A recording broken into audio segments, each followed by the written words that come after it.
Oke, halo, balik lagi sama Christine Laksana di Reading Vlog From Zero to Survive.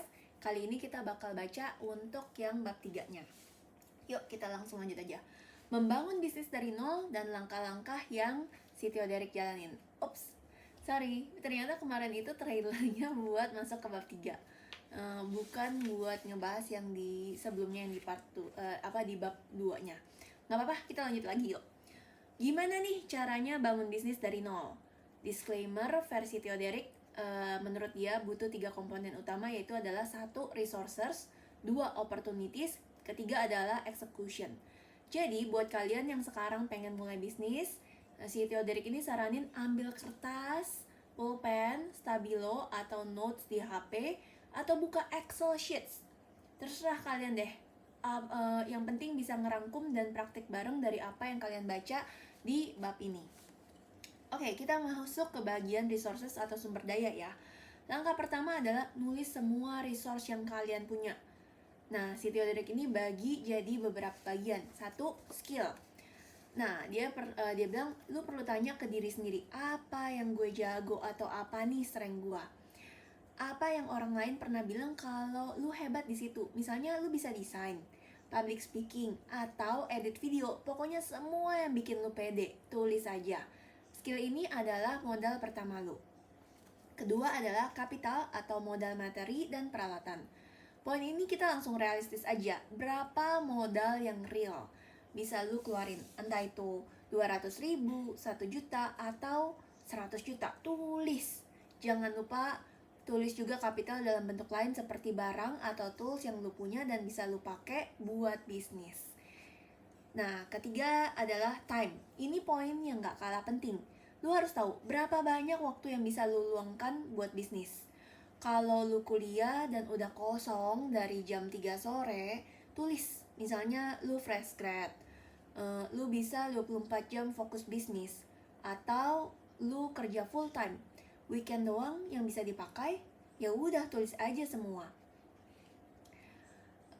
Karena nanti lu bakal ketemu orang yang banyak duit tapi nggak punya waktu, dan mereka itu butuh orang yang punya waktu seperti lu untuk running the business.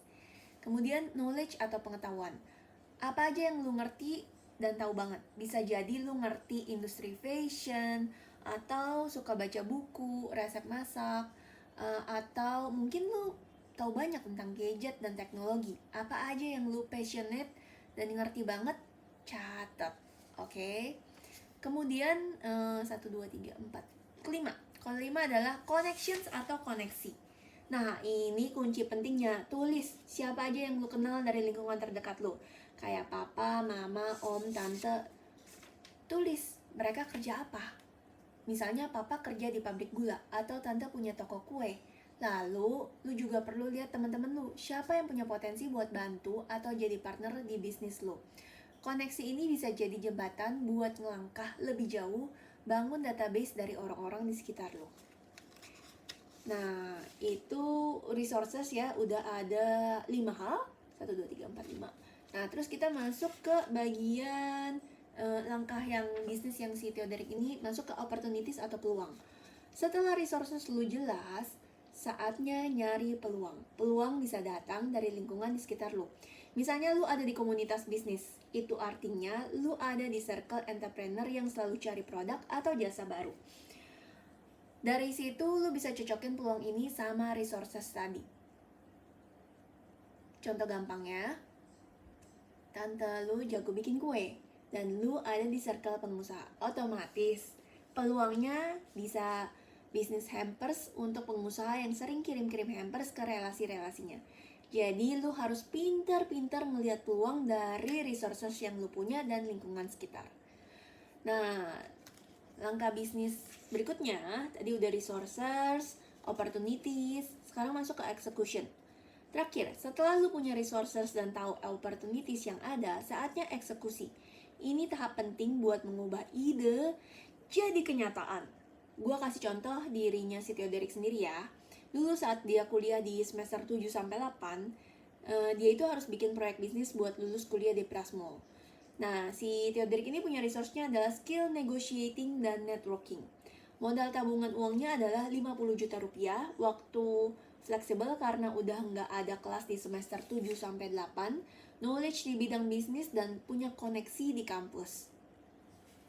Opportunity-nya, si Teoterik ini tahu teman-temannya lagi butuh tempat buat ngejalanin bisnis plan mereka buat kelulusan. Dari situ ide buat bikin pameran muncul. Nah, si Teoderik ini bikin pameran 4 hari di Grand Indonesia supaya teman-temannya itu bisa jualan dan pakai hasil laporan bisnisnya buat syarat kelulusan mereka. Itulah eksekusi dan dari gabungan resources dan opportunities versi Teoderik. Oke. Contoh tabel resources, opportunities, dan execution-nya adalah skillnya dia, gue kasih lihat ya. Nah, kan dia bilang negotiating and networking. Terus modalnya 50 juta dia catat. Terus time-nya fleksibel karena udah kuliah di semester akhir. Terus dari itu knowledge-nya adalah bisnis. Kemudian dia ada connection teman kampus. Itu resources-nya ya. Terus di opportunities dia ada syarat kelulusan harus bikin business plan. Banyak teman mahasiswa butuh tempat buat jualan. Execution-nya dia ajak partner buat bikin pameran, sewa tempat 4 hari di Grand Indonesia, dan tawarin ke teman-teman di kampusnya.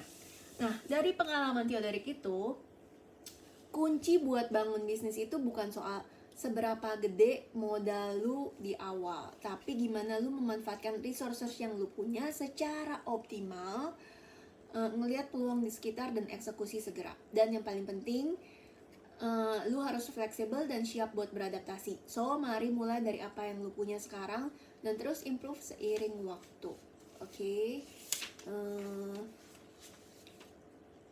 Yang kata pentingnya yang buat pengingatnya adalah dari pengalaman si Teoderik, kunci buat bangun bisnis itu bukan soal seberapa gede modal lu di awal, ya. Tapi gimana? Gila, ini diingetin lagi ya. Lu memanfaatkan resources yang lu punya secara optimal, ngelihat peluang di sekitar, dan eksekusi segera. Oke.